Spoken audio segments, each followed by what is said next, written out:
How badass is Mark Boone Jr.? I'm a badass. No, whatever, man. I mean, I'm like, I'm the sweetest dude you ever meet, unless you do something. The biker gang broke up in 2014, but their real stories were just beginning. One star makes millions on OnlyFans. Her teenage son edits the content. Another lost their teenage son to suicide and became a Buddhist.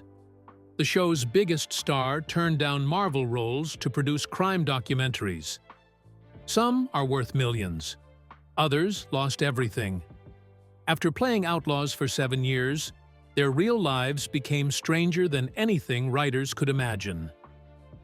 Charlie Hunnam. After Sons of Anarchy ended in 2014, Charlie Hunnam didn't slow down. He went straight into films, some big, some forgettable.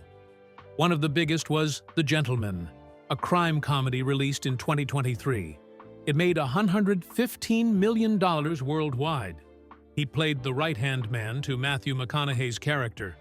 That role wasn't random. Director Guy Ritchie had worked with Hunnam before on King Arthur, Legend of the Sword, back in 2017. The film itself flopped, earning only $148 million on a $175 million budget. But the bond between actor and director stayed strong. Ritchie asked Hunnam back for The Gentleman, and Charlie called that offer a point of pride after nearly 20 years in the business. Not everything clicked, though. He tried a prison drama called Papillon in 2017, then A Million Little Pieces in 2018, and the Apple TV Plus series Shantaram in 2022. None of them hit hard with audiences or critics. Still, he kept pushing. In 2023, he landed a role in Zack Snyder's Rebel Moon.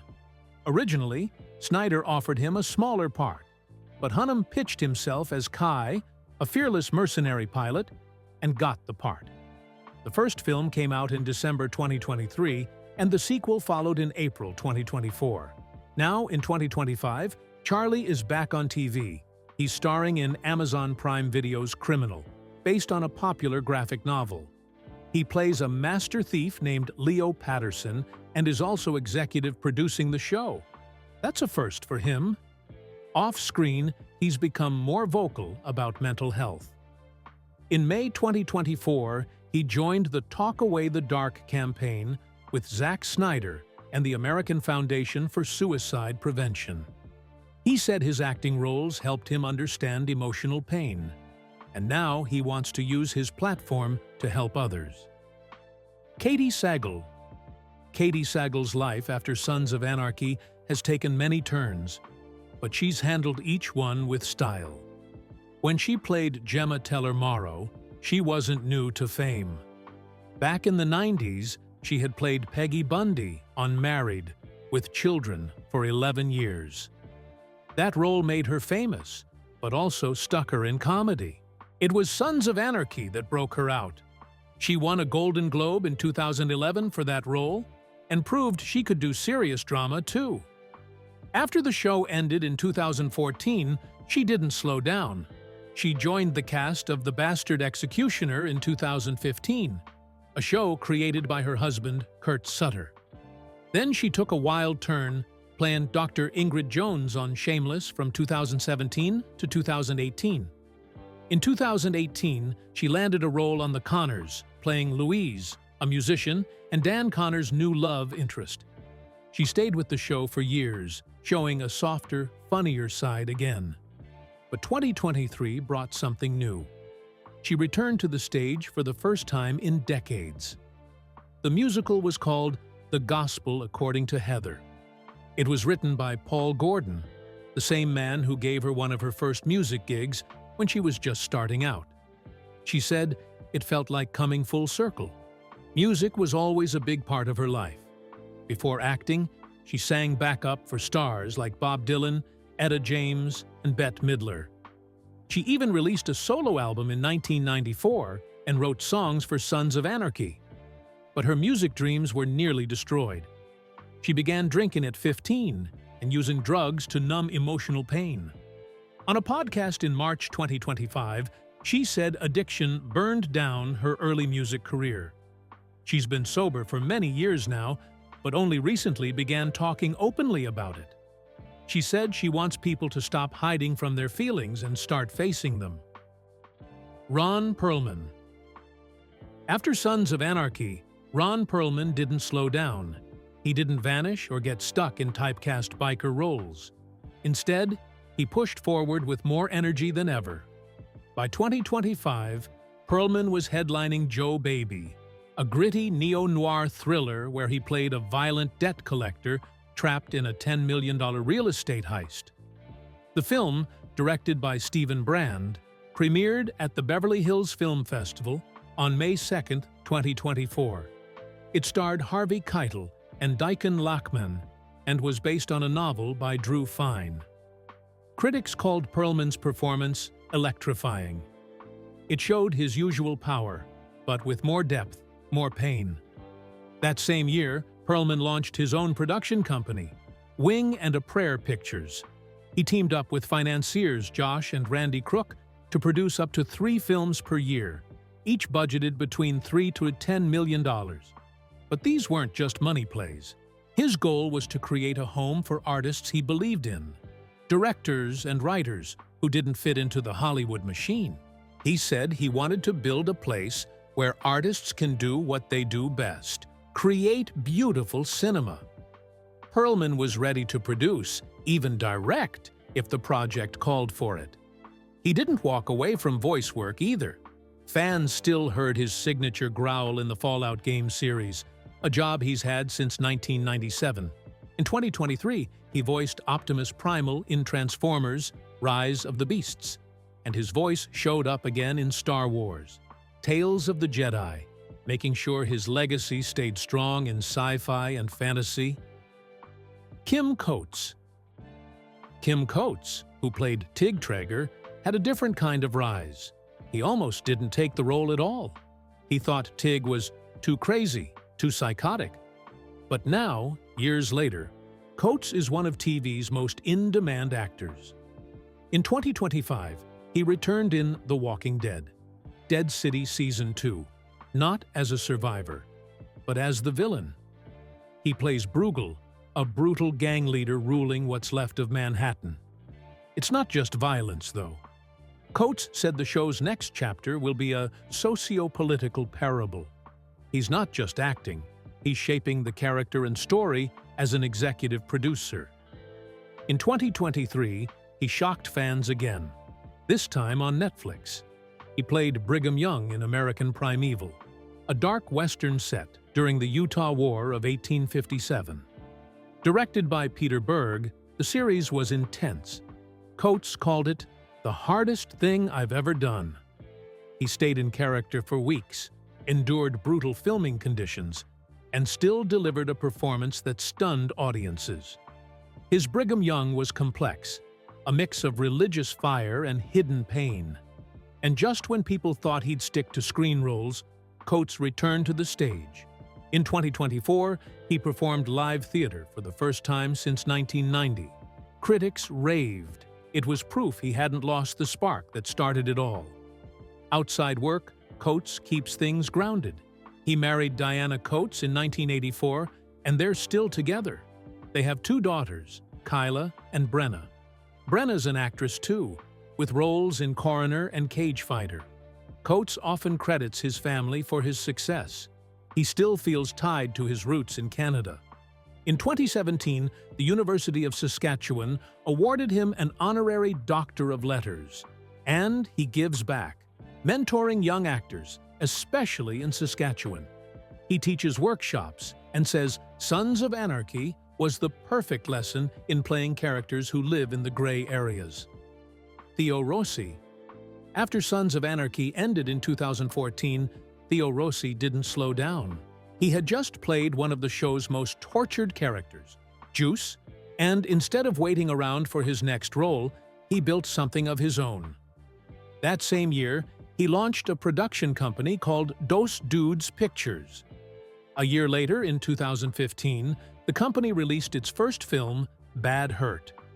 Not only did Theo produce the movie, he starred in it too. It was shot in Staten Island, his hometown, and told the painful story of a family dealing with trauma and broken systems. It hit hard, and critics took notice. That movie wasn't a fluke. His company built a reputation for making raw, emotional films about redemption and damage, much like the storylines he thrived in on Sons of Anarchy. But acting was still at the heart of everything. In 2016, he stepped into the Marvel world, playing Hernan Shades Alvarez in Luke Cage. The role was slick, layered, and dangerous. It showed how easily Theo could slip into morally gray characters. Then came bigger moves. He worked with Zack Snyder in Army of the Dead in 2021. A year later, he acted opposite Aubrey Plaza in the indie thriller Emily the Criminal. That film earned him an Independent Spirit Award nomination for Best Supporting Performance in 2022. By 2024, he was part of something even bigger, The Penguin, an HBO Max spin-off tied to the Batman universe. He played Dr. Julian Rush, a mysterious figure in Gotham's crime world. The secrecy around the role only added to the buzz. At the same time, he kept building his presence behind the camera. In 2025, he co-wrote and produced Play Dirty, a crime thriller released on Tubi. He starred in it alongside his old Sons of Anarchy co-star, Ron Pearlman. It followed a dirty cop trying to balance survival between internal affairs and a brutal crime boss. It felt familiar to fans, dark, twisted, and complicated. Off-screen, Theo stayed grounded. He's known for being deeply connected to fans, always showing love for the role that made him famous. People still call him Juice, and he's proud of it. He married Megan McDermott in 2014. They have 2 sons, Kane Alexander and Arlo Benjamin. The family lives in Austin, Texas, away from the Hollywood spotlight. But even there, he keeps busy with charity work, helping military veterans and animal rights causes. Maggie Cif took a different path after Sons of Anarchy. Her role as Tara Knowles was powerful, emotional, and unforgettable. But once the show ended in 2014, she quickly jumped into something entirely new. In 2016, she began playing Wendy Rhodes in Billions, a show about power and manipulation in the world of hedge funds. She wasn't just a psychiatrist, she was a strategist, a coach, and someone who could go toe-to-toe with billionaires. The role ran until 2023, and it made her even more respected. She picked up 3 Satellite Award nominations for her work. What made the performance special was how personal it was. Years earlier, Maggie had worked as a temp at a hedge fund after college. That real-life experience shaped how she played Wendy, sharp, calm, and quietly intense.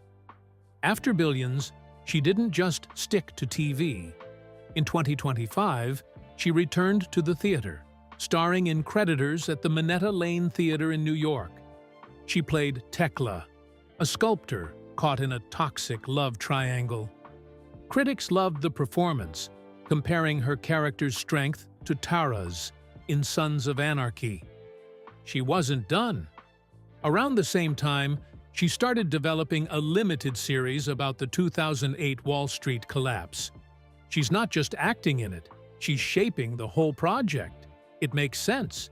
She studied economics in college, and now she's using that knowledge to tell deeper, smarter stories. Back in the classroom, Maggie is also helping the next generation. She teaches acting at NYU's Tisch School of the Arts, where she pushes students to focus on real emotion rather than just technique. It's the same mindset that helped her win a Barrymore Award back in 1998 for her work in Ghosts.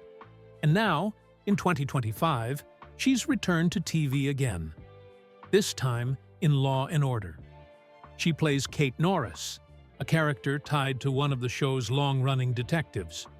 Fans of the franchise might remember her from past episodes, but this time, she's a full-time presence. Mark Boone Jr., was never just another actor. Born Mark Heydrich on March 17, 1955, in Cincinnati, Ohio, he became a face you couldn't forget, especially after his role as Bobby Munson in Sons of Anarchy. Bobby's death on the show was brutal. He lost an eye, had his fingers cut off, and was shot in the head during a failed trade. Many thought that was the last we'd see of Boone. But he didn't vanish. He only got louder. After Sons of Anarchy ended in 2014, Boone found a second wind. One of his most powerful roles came years later in Hightown, where he played a drug kingpin named Petey. He wasn't just there for show, he owned every one of his 4 episodes between 2021 and 2024. And in 2025, he returned with I'm Beginning to See the Light, a moving story about grief and jazz that hit a deeper note. That same year, he showed up in 2 indie films, Odessa and By the Rivers of Babylon. He was working non-stop, proving the fire hadn't burned out. But it wasn't all on camera. Boone became a strong voice for veterans struggling with mental health. He partnered with the Wounded Warrior Project and often said Sons of Anarchy gave him a new perspective on trauma and loyalty. He also started a podcast, Bobby's Garage, where he talked about classic films and interviewed former Sons of Anarchy cast members. Fans loved the raw, honest tone, and Boone's dry humor gave it a unique edge. Off-screen, Boone stayed private, but he opened up just enough to reveal he'd battled substance abuse earlier in his life. What saved him, he said, was music and movies. That love for cinema showed in everything he did, from his podcast to his role choices. Even at 70, he was still grinding, still passionate, still unpredictable. In 2025, he had multiple projects in the pipeline and a work ethic that younger actors could only envy. Ryan Hurst. Ryan Hurst took the heartbreak of Opie Winston's death on Sons of Anarchy and turned it into rocket fuel. After leaving the show in 2012, he didn't look back. In 2019, he joined The Walking Dead as Beta, the towering, masked leader of the Whisperers.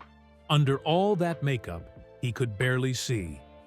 Filming some scenes blind at 4 a.m. in Georgia's heat, he relied on crew members to guide him.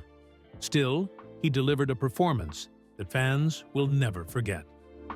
So you have like 7 days, and I was like, okay, great, click. And I called up. Hurst didn't stop at live action. In 2022, he voiced Thor in God of War, Ragnarok, a role so intense it earned him a BAFTA nomination. That put him among a rare group of actors recognized for video game work. He also gave life to the anti-hero Lobo in Superman, Man of Tomorrow, voicing the character in both 2020 and 2025. Fans loved the gritty power in his voice. It was no longer just about what he looked like. His voice alone could carry a story. But Hurst wanted more. In 2024, he stepped behind the camera to direct Desert Road, a psychological thriller he also co-wrote. The story was dark and deeply human, echoing his own evolution. Inspired by Opie's sacrifice, Hurst became involved in veterans' charities.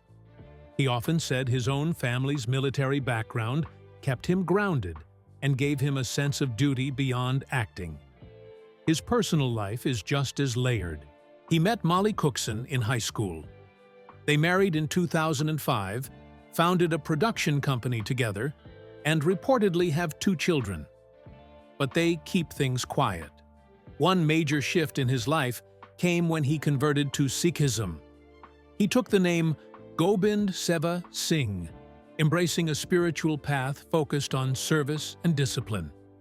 By 2025, Ryan Hurst was juggling directing, voice work, and acting, all while staying out of the Hollywood circus. He wasn't chasing fame. He was building something lasting. Dayton Callie. Dayton Callie played Wayne Unser, the worn-down police chief on Sons of Anarchy.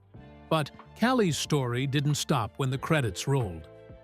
Born in 1946, he's now pushing 80, but you'd never guess it from his schedule. After Sons of Anarchy, he took on another gritty role in Fear the Walking Dead. As Jeremiah Otto Sr., a survivalist with a twisted sense of justice, he added depth to a show already filled with tension. His work there, between 2016 and 2017, made fans of both franchises pay attention. He had that rare ability to make every character feel lived in and flawed.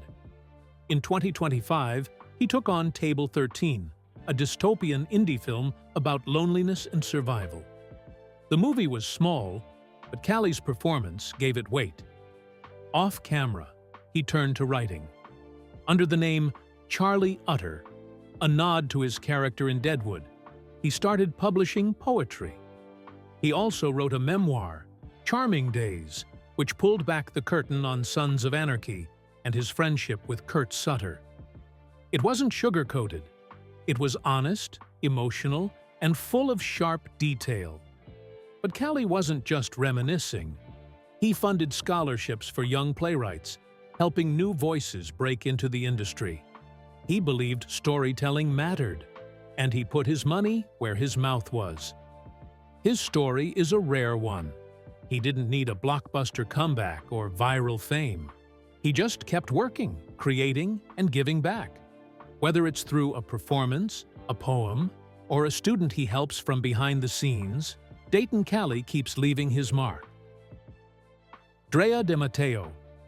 Drea de Matteo played Wendy Case on Sons of Anarchy from 2008 to 2014. But what happened after the show ended is even more surprising than anything her character ever did on screen. Drea didn't fade into the background.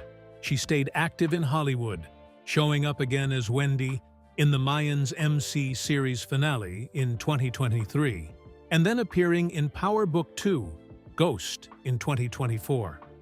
She wasn't just sticking to one universe, she was building bridges between them. But acting wasn't paying the bills anymore. In August 2023, Drea launched an OnlyFans account. People were shocked.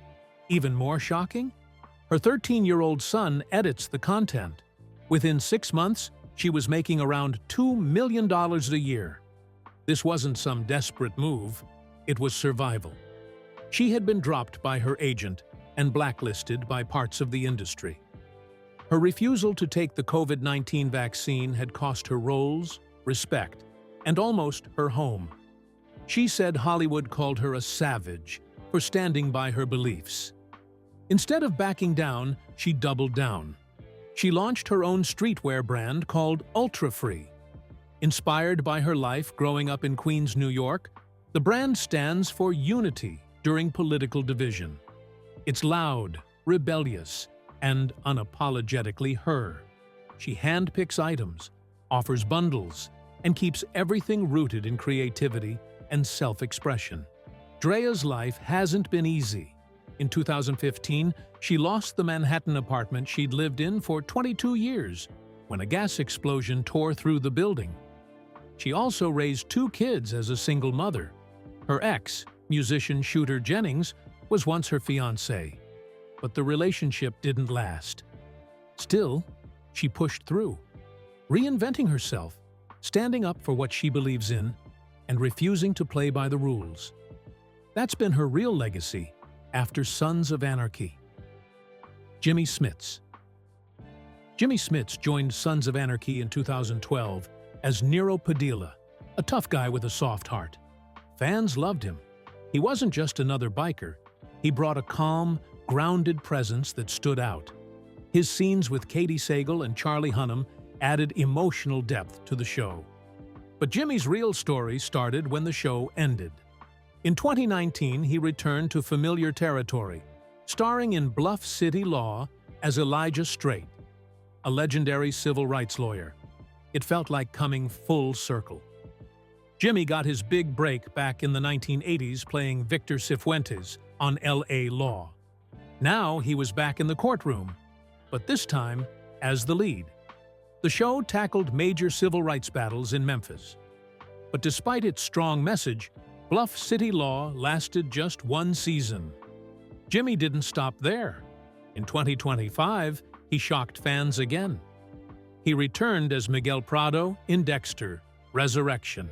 We thought it would be fun to let some of our audience members today ask Jimmy some questions because he's had such a great career. We didn't want to hog all of the time. Miguel had died back in season 3, but the new series brought him back through Dexter's hallucinations in a hospital. Fans loved it. Smits, alongside John Lithgow's Trinity Killer, brought back some of the best parts of the original series. Off-screen, Jimmy's been just as powerful. In 1997, he co-founded the National Hispanic Foundation for the Arts. Alongside Isai Morales and others, he helped raise over $2 million for Hispanic students pursuing careers in film, writing, and the arts. He also leads the National Hispanic Media Coalition and mentors first-generation college students. He calls education the ultimate rebellion. That belief comes from personal experience. Born in Brooklyn, Jimmy moved to Puerto Rico at age 10 and had to attend a Spanish-only school. It was traumatic, he said, but it shaped him. David Labrava. Today we're going to be hanging out with David Labrava from Sons of Anarchy. We're going to be talking about tattoos, motorcycles, leather. David Labrava was more than just a tough guy on Sons of Anarchy. As Happy Loman, he was terrifying. But that role was rooted in truth. Labrava had actually lived the outlaw life. He was once part of the Hells Angels and worked as a Harley-Davidson mechanic. His realness made Happy believable. But once the show ended in 2014, Labrava didn't ride off into obscurity. He changed lanes entirely. In 2015, he published Becoming a Son, a raw memoir about his childhood, his pain, and his identity struggles. The book struck a chord, especially with bikers and outsiders. By 2025, it's more than just a book, it's a podcast. Labrava now interviews other men about trauma, masculinity, and healing. He also wrote, directed, and released Street Level, a crime drama pulled straight from his own past. The film didn't sugarcoat anything. It was brutal, honest, and unapologetic. He didn't leave the biker world behind completely. Labrava worked as a consultant on Mayans MC, making sure the show got the biker life right. He also writes a column for Old School Roads magazine and builds custom bikes that land on the covers. His art, his voice, and his machines all carry the same spirit: gritty, real, and fearless. But nothing could prepare him for what came in 2018. His 16-year-old son, Tycho, died by suicide. Labrava was devastated. But he didn't stay silent. He became a vocal advocate for mental health.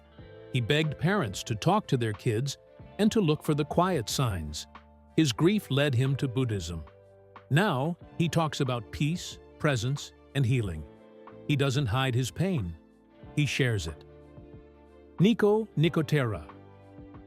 Nico Nicotera didn't follow the usual Hollywood path. Most people remember him as Rat Boy Skogstrom, the wild but loyal member of Sons of Anarchy. After the show ended in 2014, he didn't become a household name like some of his co-stars, but his life and choices tell a different kind of success story. Nico was born on a U.S. military base in Gießen, Germany. His parents were Italian, and he grew up across Italy, London, and later Los Angeles. Early on, he studied classical theater in London at the Academy of Live and Recorded Arts. He even performed at Shakespeare's Globe Theatre. This gave him a solid base in acting, one that would set him apart, even in smaller roles. After Sons of Anarchy, he didn't land blockbuster leads, but he kept working. I can't say that I did think he was, necessarily going to make it, but I kind of hoped that he'd have a good kind of bit of a run, before it kind of ended for him. In 2019, he had a strong role in Richard Jewell, directed by Clint Eastwood. Nico played Dave Duchess, the best friend of the title character. The film brought him alongside stars like Kathy Bates and Sam Rockwell. It grossed $44 million, and Bates was nominated for both an Oscar and a Golden Globe. For many, it was the highlight of his post-Sons career. He also popped up in other films and TV shows: The Purge, Anarchy, 2014, Father Stu, 2022, Gotham, Criminal Minds, and You're the Worst. He often took on side roles, never stealing the spotlight, but never fading either. Some critics pointed out that his career hadn't burned rubber like others from the show. But Nico didn't seem to mind. He stayed busy doing something else, something that mattered. He co-founded Rat Pack Films, a production company focused on true crime documentaries. These films deal with wrongful convictions and social justice. He also volunteers for the Innocence Project, helping people who were imprisoned for crimes they didn't commit. For Nico, justice is not just a role, it's a real mission. Winter Avesoli. Winter Avesoli chose a different kind of freedom. She played Lila Winston on Sons of Anarchy, a character who evolved from a porn star to a mother and survivor. Her real life was just as layered. She was born in New Hope, Pennsylvania, but her roots trace back to Czechoslovakia. At 11, her family moved to Prague, where she attended the international school. She began acting at 13 in films shot around the city. Later, she moved to New York to study under David Mamet and William H. Macy at the Atlantic Theater Company. She wasn't just chasing fame, she was building her craft. After Sons of Anarchy, she didn't disappear. She joined the Bosch series in 2017 as Amy Snyder, a forensic analyst. She stayed with the franchise into Bosch Legacy, a spin-off that became a hit in its own right. In 2025, another spin-off, Ballard, is set to premiere, showing how far the universe has stretched. She also starred in Deserted. Yeah, when I first read it, I was like, oh my God, Kurt. Yeah, of course, you know, it's to be expected. But it was so much fun to do. A 2016 psychological thriller. The film had mixed reviews but praised her performance. Now she's producing Deserted 2, taking charge behind the camera. And she hasn't stopped there. Zoli is a proud advocate for Czech American culture. She helps fund film festivals in Prague and supports young filmmakers. In 2024, she held an art exhibition in Los Angeles called Biker Women, inspired by the strength of the women she met on Sons of Anarchy. The exhibit celebrated female motorcyclists and their stories. Then, in 2025, she shocked her fans. On January 8th, she announced she was retiring from acting. She had just welcomed her third child and felt the pull of motherhood more deeply than ever. In a heartfelt Instagram post, she said she was exhausted from the grind of Hollywood and wanted to raise good humans